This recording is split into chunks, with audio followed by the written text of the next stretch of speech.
Is this thing on? Welcome back to Big Mouth, and fancy seeing you here in June. A very welcome, my friends, and especially my enemies. Come in, sit down, no touching. I don't do the touching. Welcome back to Big Mouth, and you can continue this conversation with me about Manchester United over on Twitter at Movies TV Mad. Maybe I should change that to at Movies Football TV Mad. Nah, too long-winded. Anyway, welcome to my Norwich versus Manchester United review. It's really hard being a Manchester United fan these days, isn't it? It's not good. And fellow Man United fans, please follow me on Twitter. Please feel welcome to add me, and I'll add you back if you're a Red. We all need to stick together here because these are hard and desperate times. Ole Gunnar Solskjaer hopes that we can beat Norwich. Ole Gunnar Solskjaer said that we have to be at our best to beat Norwich. Do you remember in the past, in the glory days, having to be at our best to beat Norwich? Okay, when they were good and they were playing in the Cup Winners' Cup semi-final or quarter-final against, was it them? Was it them who played Bayern Munich? Was that Nottingham Forest? I can't remember, but they were a bit of a force in the early 90s, in the inception of the Premier League. So today we've got Aaron Wan-Bissaka and Anthony Martial back, which is, of course, very good news. But even with them, you need a manager who knows how to organise a team. Now, what's staggering about Ole Gunnar Solskjaer is he gave us a tactical masterclass against Liverpool. Now, some people don't believe that's the truth, but it is. He stifled Liverpool, and we were able to attack and penetrate them on the break. Now, for those people saying that's not the way Manchester United should play, I think when you're playing the champions of Europe or one of the best teams in the world, I think that's exactly the way you've got to play. This is not the finished article, this team. You know, we're lacking confidence. This is the way we played.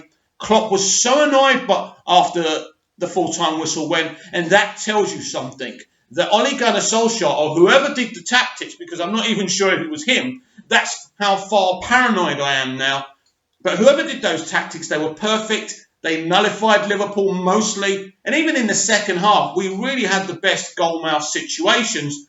But we did tire. They did have more of the ball, and they were always going to equalise. Of course, I'm disappointed at that result, but not at the performance. At least we gave somewhat of a performance against Liverpool. Now, was it against Belgrade midweek? It was terrible. It was a boring, slow, mundane performance, and we won via a penalty. I'm glad we won. We need to progress in this competition. It could be the only way to Champions League football. But the problem is, can you see Manchester United winning the Europa Cup, the FA Cup, or the League Cup? Not the way it's going. So what are the problems at Manchester United right now? We have a manager that's playing in a very negative way. He's playing in a very similar fashion to Jose and LVG. But I would go beyond that, because LVG won an FA Cup with the way he played. He won a trophy. Like it or not, his last act as Manchester United manager was to win the FA Cup, a trophy we've got a great history in. Jose, he won the Europa Cup and he won the League Cup, and he finished second one season as well. Now, I think it was right for him to leave, but I don't hate Jose. In the end, I did have a bad taste in my mouth with him because it wasn't working out. But again, why did Manchester United bring Jose Mourinho to the club? We knew how he played his football. We knew he would want to buy older players, tall, physical players. And Woodward didn't allow him to be Jose Mourinho. Woodward wanted him to be, Sir Alex Ferguson, and he's not. He can only be who he's always been. And that's the problem. I don't think Mourinho is the force he used to be, but I think if you allowed him to buy the specialist players he needed in the positions to play the way he wanted to play, I think we could have done a lot better than we did. So Jose should never have been brought in because it's not what we wanted as a club. That was obvious. I just thought bring him in for a couple of years, let him be himself, And we saw it. He won a couple of trophies, So at the end of the day, even though it did leave a bad taste in the mouth, he finished off winning 2 trophies and finishing second. And he said that was the best achievement of his career. And I think we were all triggered by that. But when you think about it, it wasn't bad, was it? We did finish at like 20-odd points behind City. Of course we did. But at least we finished second. We're not going to finish anywhere near second. Manchester United are 15th or 16th. I'm not exactly sure which position they're in. Doesn't matter. Today we could finish 8th or 7th, or we could finish 3 or 4 points above the drop zone. What has happened to Manchester United? What has happened to Manchester United is this. It's quite simple. It's not embarrassing to say it. We have a manager who should have only been there on a temporary basis until we got the world-class manager we wanted. But Ed Woodward was under pressure from the fans to appoint him. He wanted to please the fans because the fans hate Woodward. They hate him. I don't hate Woodward. I think he's a really good businessman. I do feel that maybe he needs someone as a director of football to guide him and advise him. And I don't know why he won't let go of this stubbornness and do that, because I think the club could be run in a beautiful way if we had a football person running the footballing side and Woodward running the business side. He's a great businessman, but he doesn't seem to want to let go of that. So Woodward was under pressure. The reason Ollie was brought in on a permanent basis is because we demanded it. Imagine if Woodward said no. There would have been an onslaught, wouldn't there? Let's be honest here. He was doing well. Ollie was at the wheel and we liked it. And we were going full speed ahead. But I think if we look back, and if we're honest, we can suspect that maybe Solskjaer wasn't, commanding the tactics even back then when we were on that amazing beaten run. I still think it was Sir Alex Ferguson or someone else. Because when you look at it, it doesn't add up, does it? How can we have been playing that amazing system, that amazing way, then all of a sudden we're playing crap? It's almost like someone else was doing the tactics and now he's setting out the team and doing the tactics. Whatever's happening, he has to go. I am absolutely 100% Ollie out. Now, some people will say to you, I don't want Woodward choosing the next manager. That's not our decision. We can't enforce that. Woodward's in charge. He will choose the next manager. He will have to choose the next manager because Norwich have already beaten Manchester City. Now, I love watching the United stand. I think Mark Goldbridge has done a wonderful job. But Mark, before the Newcastle game, was telling us how terrible Newcastle are and how we should win. And he's saying this again. He's saying that Norwich are terrible. But Mark, we're terrible. And then we talk about something else. We've seen how Lampard's doing a brilliant job at Chelsea under the restrictions of a transfer ban. Why hasn't any journalist said this? Ollie, this is how I would put it. Listen, Ollie, Frankie Lampard's got a transfer ban. He's playing the kids. He's mixing them in with senior professionals, and they're doing the business. He's playing football the right way. They're scoring goals, and even when they lose, they're playing wonderful football. Why can't you do that, Ollie? Now, someone on Twitter tried to defend Ollie and say, well, Lampard's got better kids than us. You're right. Frank's kids have been loaned out and they've got a bit more experience, but that's not the point. We have the senior pros at Manchester United to be doing a lot better. A lot better. We should at least be 7th, 8th, few points behind 4th or 3rd. Come on, everyone. When people talk about, today's game, I don't want to hear that we didn't buy midfielders in the summer. You're playing Norwich. The players we have should be able to dispatch Norwich without a moment's fault. But we can't, because we have a manager tying players' hands and legs behind their backs. Sounds painful, doesn't it? But it's true. Behind their backs because he's playing negative defensive football. They don't pass forward. They pass backwards.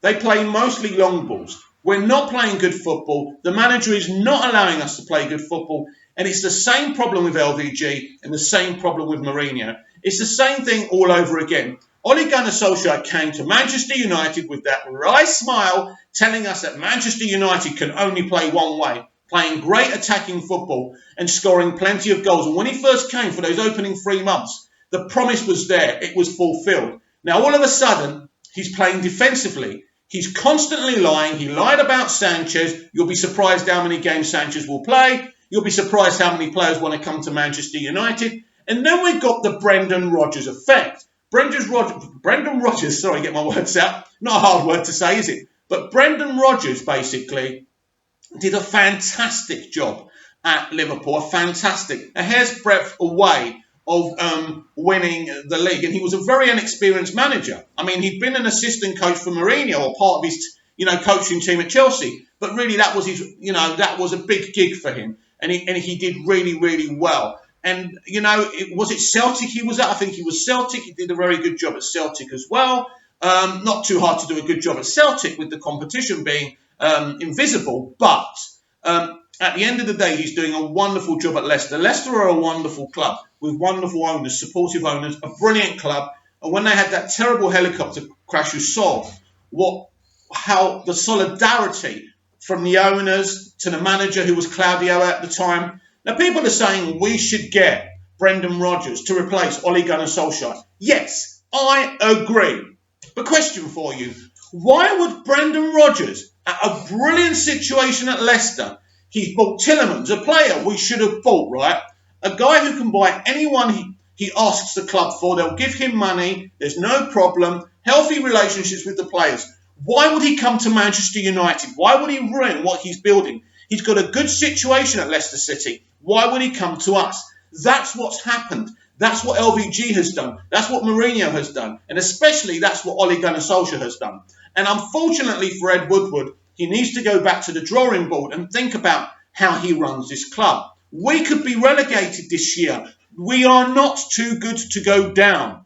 And every time we play a team and we think we're better than them, oh, they're crap. And as I said on the top of the show, so are we. We are crap because of the way and the negativity surrounding our club with the way the manager's running the team. He doesn't want to play good football. We are playing boring, defensive, counter-attack football. Now, the way Wenger used to play counter-attack football and Fergie, that was very exciting. And don't get me wrong, we could dominate a game playing forward and dictate a game, but we could also counter-attack.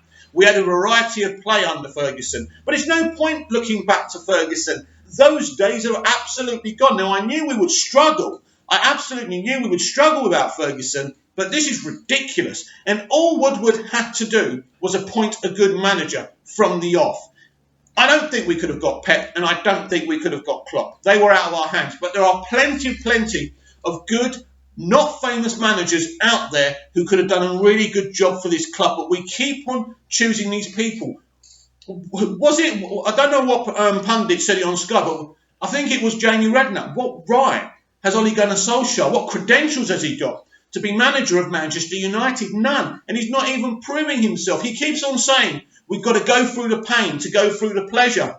Well, Chelsea and Frankie Lampard don't have to do that, because he's got a plan A, a plan B, and a plan C. He's got a playing style. He plays passing, attacking, wonderful open football that gives them plenty of goals. The kids are having a good time. The experienced players are having a good time. And what's amazing, and I don't think we would have thought this about Chelsea when they were given a transfer ban, it's not affecting them one little bit. So by the time that transfer ban's done, they will be even stronger. If everything goes right, and I know with Abramovich there, you never know, but potentially Lampard could be at Chelsea for the next 10 years. They could become such a force of a club. They are now doing things with Lampard the right way, the way Manchester United should be doing them. It's not rocket science to get a good, solid coach who plays the Manchester United way. But we've had LVG, Mourinho, Moyes, and now Solskjaer, all negative footballing styles, right? And as I say, it's not rocket science. Bring in someone who plays good football, who has common sense, but at the end of the day, it's a bigger job now for anyone. And that's why it's going to be harder to attract someone like Brendan Rodgers, because he's already doing it at Leicester. He doesn't have to come to Manchester United. I'm sure he would consider it. It's Manchester United. He's going to be like Ferguson was in '86. How comes this big giant hasn't won the league for so many years? And he'll see it as a challenge. Brendan Rodgers is a great coach with great quality. I think he could bring something to us. I don't think we would dominate under him, but I certainly think we would challenge for the top four in the Europa places every year. And at the moment, when you're looking down and you're looking at the relegation places, that's not bad. So what do I think about today's game? I'm not confident. I'm not confident about this. People are calling it a draw. But seeing Norwich have already beaten City, if they can beat City, they can beat us. I'm very, very concerned about this game. You know, Carrow Road, is it still Carrow Road? I don't know. But Carrow Road will be buzzing today. The players will be buzzing. They've got a really good manager as well, a better manager. He's more qualified to manage Manchester United than Ole Gunnar Solskjaer. So I expect us to lose this game today. Maybe 2-1. Maybe we'll score the first goal and they'll come back and beat us. Something ridiculous like that.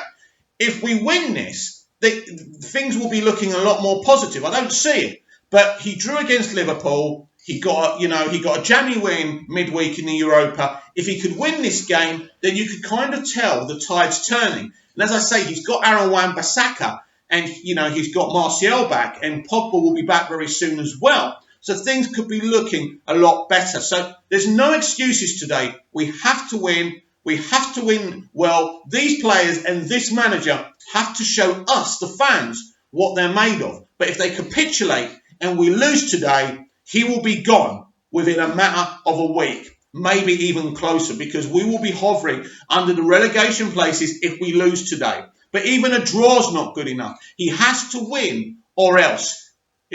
Fellow Manchester United fans, it's as simple as that. Please comment down below. Please give me your score predictions down below.